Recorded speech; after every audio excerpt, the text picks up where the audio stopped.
Hi friends, હું છું મેઘા ત્રિવેદી. મિત્રો, આજે આપણે સેન્ટેન્સનું ફંક્શન કેવી રીતે ઓળખીશું એ શીખવાનું છે. ઘણા બધા ફંક્શન્સ છે જે આપણે વન બાય વન શીખીશું. સેન્ટેન્સમાં રહેલા અમુક શબ્દો દ્વારા જ તેનું ફંક્શન કયું છે તે કહી શકાય છે, જે સાવ ઇઝી છે.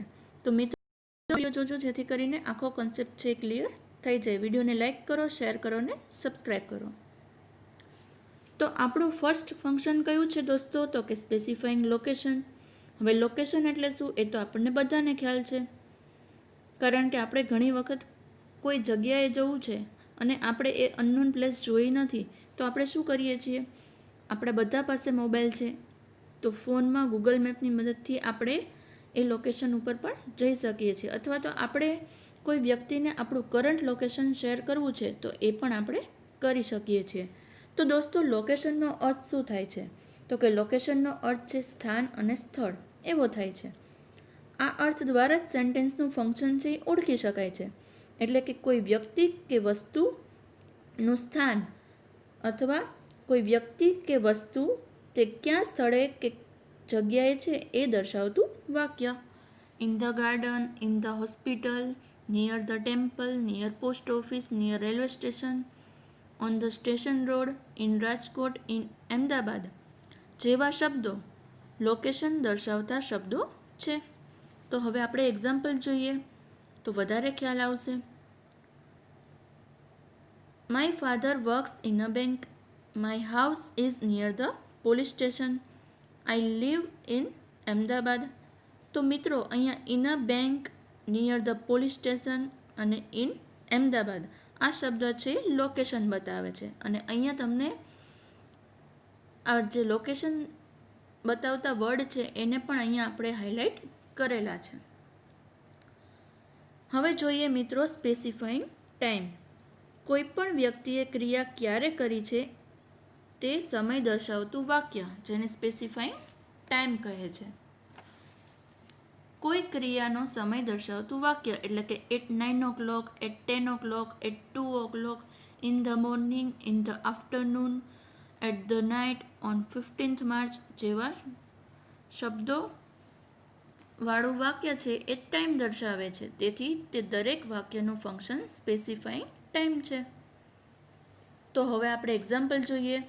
The office will reopen on 20th May. I go to office at 10 o'clock. We celebrate the republic day on 26th January.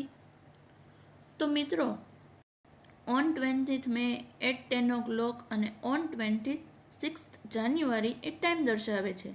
તેથી તે દરેક વાક્યનું ફંક્શન છે સ્પેસિફાઈંગ ટાઈમ છે.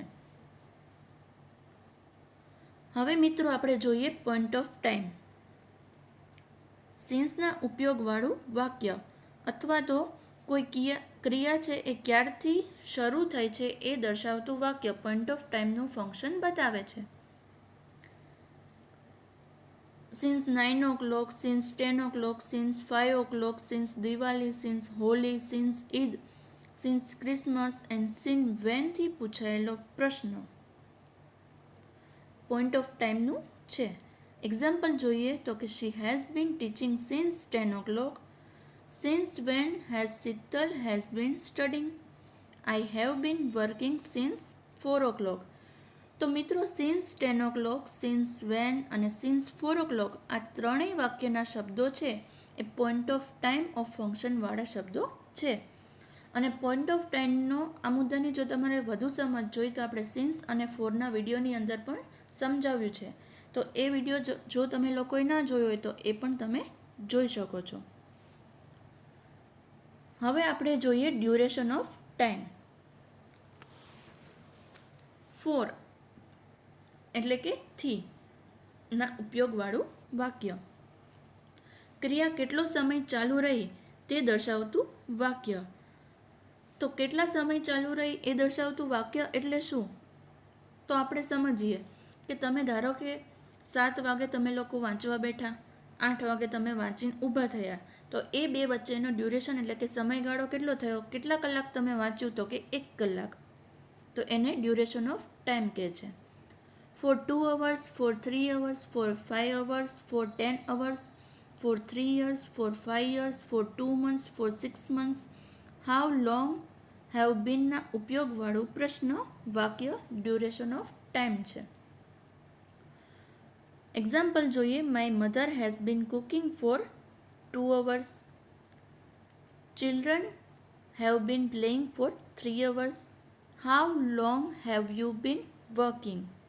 તો આ ત્રણેય વાક્યમાં યુઝ થયેલા ફોર 2 hours, ફોર 3 hours અને હાઉ લોંગ હેવ બીન એ ડ્યુરેશન ઓફ ટાઈમનું ફંક્શન દર્શાવે છે. હવે ઇન્ક્વાયરી એઝ નેચર અથવા તો સિકિંગ ઇન્ફોર્મેશન. તો WH પ્રકારના પ્રશ્ન વાક્ય. તો હવે મિત્રો WH પ્રકારના પ્રશ્ન વાક્ય એટલે શું? તો આ આપણે રોજ જોયા જ હોય. કયા? તો કે who, what, where, when, why, whom, which, whose, how, how much, how many, how ઓફનથી શરૂ થતા પ્રશ્નોનું ફંક્શન ઇન્ક્વાયરી એઝ નેચર ગણાય છે. તો એક્ઝામ્પલ જોઈએ. What did you by?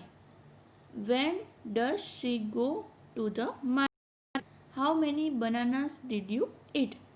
તો મિત્રો ત્રણેય એક્ઝામ્પલમાં WHથી પ્રશ્ન પૂછાયો છે. એટલે કે વોટ, વેન અને હાઉ મેની. કંઈક માહિતી માંગવામાં આવી છે માટે તેનું ફંક્શન છે કયું છે? તો કે ઇન્ક્વાયરી એઝ નેચર છે. હવે જોઈએ મિત્રો ડિસ્ક્રાઇબિંગ પર્સન. ડિસ્ક્રાઇબિંગ પર્સન એટલે શું?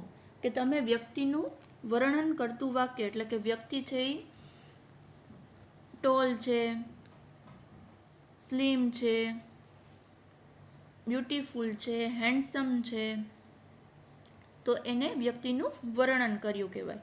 એક્ઝામ્પલ જોઈએ. Khushi is a beautiful girl. અને રિલેટિવ પ્રોનાઉન છે તો વુથી જોડાયેલું વાક્ય. હવે જોઈએ example. The boy who got the first prize is my cousin. Krishvi who draws beautiful pictures is my niece. એક્ઝામ્પલનું સેન્ટેન્સ છે એ હુ સંયોજકથી જોડાયેલ છે. હુની આગળ લેફ્ટ સાઈડ પર્સનનું નામ છે. તેથી બંને વાક્યનું ફંક્શન છે એ કેવું છે? તો કે ડિસ્ક્રાઇબિંગ પર્સન છે. હવે મિત્રો જોઈએ ડિસ્ક્રાઇબિંગ પ્લેસ. કોઈ જગ્યા, સ્થળ કે શહેરનું વર્ણન કરતું વાક્ય. આ જગ્યા, સ્થળ કે શહેરના નામ પછી વિચથી જોડાયેલું વાક્ય છે. એક્ઝામ્પલ જોઈએ તો કે Saputara which is a famous hill station in Gujarat. Mount Abu which is a famous hill station is in Rajasthan. તો એક્ઝામ્પલના સેન્ટેન્સ છે એ વિચ સંયોજકથી જોડાયેલ છે. વિચની આગળ એટલે કે left side Saputara and mount Abu સ્થળ અથવા તો શહેરનું નામ છે. તેથી તેનું ફંક્શન કયું છે? તો કે ડિસ્ક્રાઇબિંગ પ્લેસ છે.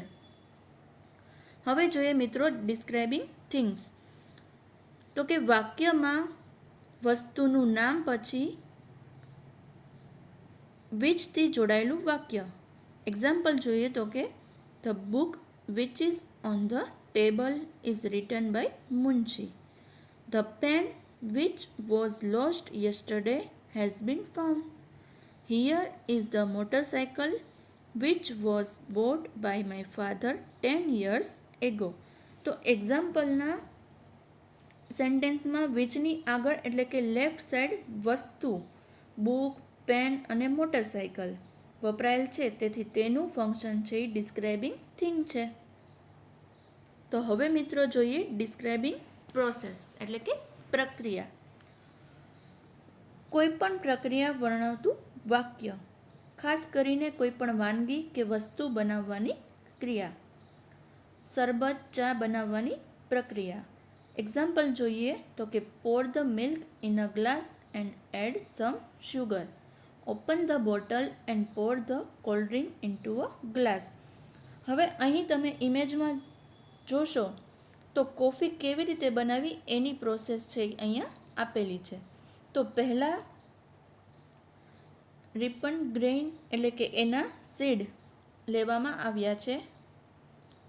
ત્યાર પછી એને રોસ્ટેડ કરવામાં આવ્યા છે.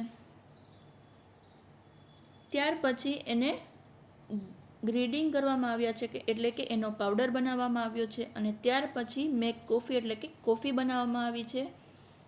તો આ હતી આખી કોફી બનાવવાની પ્રોસેસ એટલે કે પ્રક્રિયા. હવે મિત્રો જોઈએ ડિસ્ક્રાઇબિંગ એક્શન અથવા તો ફ્રીક્વન્સી ઓફ એક્શન. કોઈ પણ વ્યક્તિની ક્રિયા દર્શાવતું વાક્ય. Always, often, sometimes, usually, generally, never, seldom, frequently, occasionally, almost, always, every day, every સાથે કોઈ સમય દર્શાવતું શબ્દ. ડેલીના ઉપયોગવાળા વાક્ય ડિસ્ક્રાઇબિંગ એન્ડ ફ્રીક્વન્સી ઓફ એક્શનવાળા હોય છે. હવે એક્ઝામ્પલ જોઈએ. Rishi often visits the library. I always read a newspaper. તો એક્ઝામ્પલના સેન્ટેન્સમાં ઓફન એટલે કે ઘણીવાર અને ઓલવેઝ એટલે કે હંમેશા શબ્દનો ઉપયોગ થયો છે, તેથી બંને વાક્ય ડિસ્ક્રાઇબિંગ એક્શનના ગણાય. ઇમેજમાં પણ ડાન્સ, પેઇન્ટ, કુક, સ્લીપ જેવી એક્શન દર્શાવી છે. હવે મિત્રો આપણે જોઈએ એક્સચેન્જિંગ નાઇસટીઝ. તો શુભેચ્છા અને સારી રીતભાત દર્શાવતા વાક્ય કે શબ્દ. તો મિત્રો આ શબ્દ કેવી રીતે આપણે ઓળખીશું? તો એ આપણે જોઈએ તો કે થેન્ક યુ. હવે કોકે આપણી હેલ્પ કરી મિત્રો, તો આપણે એને શું કહીશું? Thank you. આપણાથી કંઈ પણ ખોટું થઈ ગયું, તો આપણાથી કોઈને ખોટું લાગી ગયું છે, તો આપણે એને શું કહીશું? Sorry, excuse me, how nice of you, wish you all the best. કોઈ સારું કામ કરવા જાય છે તો આપણે એને wish you all the best કહીએ છીએ. નાઇસ ટુ મીટ યુ એટલે કે કોઈ પર્સનને તમે મળો છો અને તમને સારું લાગ્યું, તો તમે એને શું કહેશો? Nice to meet you. Have a nice day. Either please એટલે કે તમે કોઈના ઘરે ગેસ્ટ બનીને જાઓ છો. હવે એ તમને પૂછે છે કે તમે ચા લેશો કે કોફી, તો આપણે શું કહીએ છીએ? કોઈ બી ચાલશે, ગમે તે. તો એ ગમે તે માટે આઈધર પ્લીઝ વાપરવામાં આવે છે. That would be great, I have enough, pardon જેવા શબ્દો. હવે મિત્રો શોઈંગ રીઝન એન્ડ રિઝલ્ટ આપણે જોવાનું છે. કોઈ પણ બે વાક્ય કે જે બીકોઝ, સો, ધેરફોર, સિન્સ અને એસથી જોડાયેલા હોય તો તેનું ફંક્શન શોઈંગ રીઝન કે રિઝલ્ટ વાળું હોય છે. આ વાક્ય કોઈ પણ ક્રિયાનું કારણ દર્શાવે છે. Everything happens for a reason. હવે એક્ઝામ્પલ જોઈએ. She got poor result because she did not work hard. I could not walk fast, so અથવા તો therefore I miss the train. Since અથવા તો as he work hard, he got the first prize. તો એક્ઝામ્પલના સેન્ટેન્સમાં because, so, therefore, since અને એઝનો ઉપયોગ થયો છે. તેથી આ વાક્યો શોઈંગ રીઝન અને રિઝલ્ટ ફંક્શનના છે. Thank you. જો આની અંદર કંઈ પણ ના સમજણ હોય તો નીચે કોમેન્ટ બોક્સમાં